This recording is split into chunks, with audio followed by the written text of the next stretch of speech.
Welcome to Sasi's kitchen. வாங்கினீர்களே, இன்றைக்கி நம்ம பார்க்க போகிறது சுக்குமல்லி காப்பி. அதை எப்படி செய்யணுன்றதை பாருங்கள்.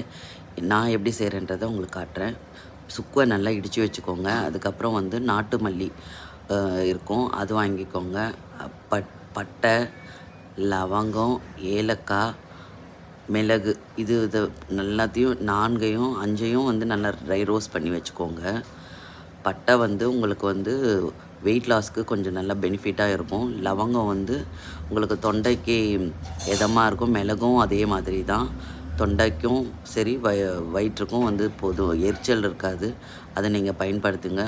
சுவை ரொம்ப நல்லாயிருக்கும். இதுதான் நான் சுக்குமல்லிக்கு பயன்படுத்துகிற மெத்தடு. அதை நல்லா ட்ரை ரோஸ்ட் பண்ணிவிட்டு இடித்து வச்சுக்கோங்க. சுக்கோடு சேர்த்து இதை மிக்சியில் போட்டோ இல்லை உரலில் போட்டோ இடித்து பொடி பண்ணி வச்சுக்கோங்க மீடியமாக. நல்லா ட்ரை ரோஸ்ட் பண்ணிங்க. நாட்டு தனியா வாங்கிக்கிறது ரொம்ப நல்லது. இருக்கிறதுலே நாட்டு தனியா ரேட்டு ஜாஸ்தியாக இருக்கும், ஷைனிங்னஸ் இருக்காது, டல்லாக இருக்கும். புரியுதுங்களா? எல்லோரும் ஷைனிங்னஸை தான் தேடி போகிறோம். அப்புறம் தண்ணியை போட்டு நம்ம எவ்வளோ பொடி வேணுமோ அதுக்கேற்ற மாதிரி போட்டு நல்லா கொதிக்க வச்சுருங்க.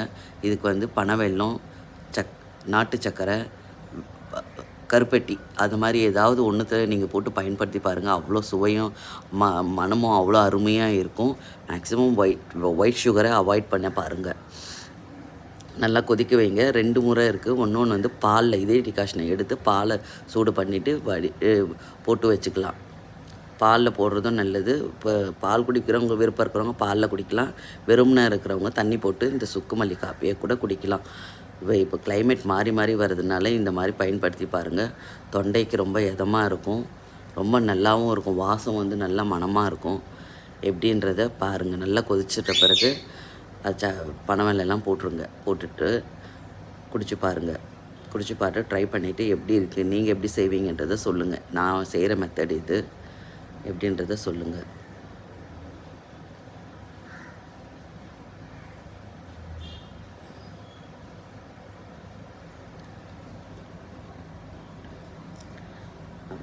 பாருங்க, வெறுமனை ஒன்று, பால் போட்டது ஒன்று.